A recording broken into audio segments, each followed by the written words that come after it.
Si je mourrais demain dans un accident de voiture, il faut que je sois capable de transférer un nombre d'instructions, par exemple, à mes héritiers, à mon épouse.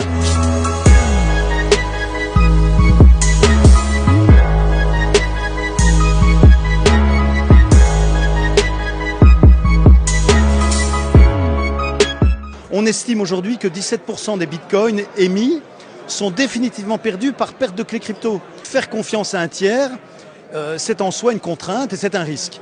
Donc si on veut vraiment s'affranchir de ce risque-là, on doit être soi-même le propriétaire de sa clé.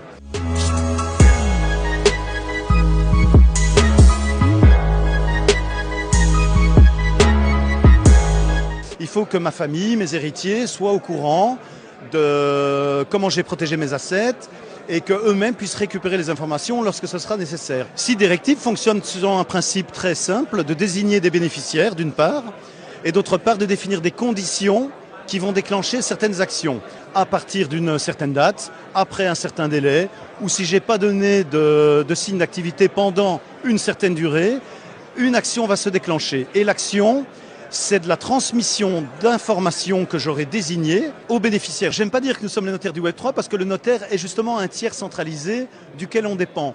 Et nous, on veut respecter la promesse initiale de Bitcoin, qui est l'état d'esprit des cryptos, qui est d'être en fait en self-custody, c'est-à-dire en autogarde, d'être soi-même le propriétaire de sa clé, sans dépendance vis-à-vis d'aucun tiers.